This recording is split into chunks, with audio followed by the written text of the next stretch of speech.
So a really big thing that a lot of people do that cause a lot of communication issues is they use similes and metaphors.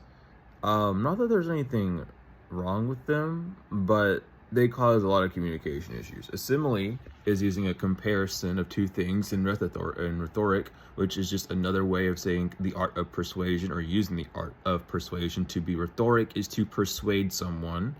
Or in poetry is just a written composition in a metric form. And metric just means versification or making things into a musical rhythm. That's about it. Now, why would you need to use a musical rhythm or persuasion to obtain someone's grasp? Because it's a mind game. So why would you play a mind game on someone to get them to understand what you're saying instead of just telling them what you mean? Well, have you tried telling the individual what it means directly first? Most likely no, because most of the people that talk use similes, use metaphors. We'll go over metaphor in a minute.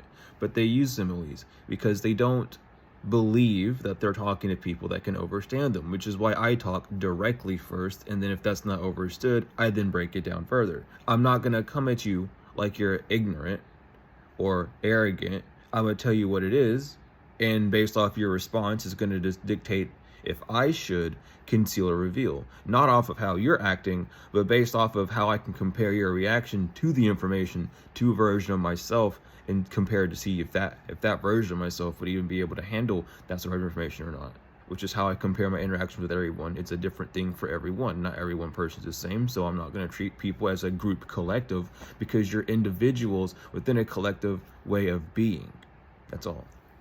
Metaphor is a figure of speech where one characteristic is given to something that has nothing comparable to it.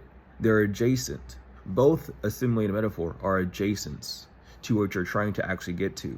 They'll lead you down a familiar or almost similar. Simile goes to similar, but people don't use similes to give a very strict, formable, I should say, definition or meaning to things. They give an adjacent meaning to things because the word simile has been kind of diluted over the years and it's not being used in a correct way without understanding the sciences and the physics of whatever they're trying to compare it to or assign it to. It's just a fact of it. If you're going to use a simile or a metaphor, make sure you actually know what you're comparing it to or what is adjacent to it or what's similar to it, rather than just saying what sounds good, because we're entering an age where there's going to be a lot of people who don't mess with that, and there's going to be a lot of people who are going to look at you crazy for saying that sort of thing, and I'm probably going to be the first one that you're going to see of those people.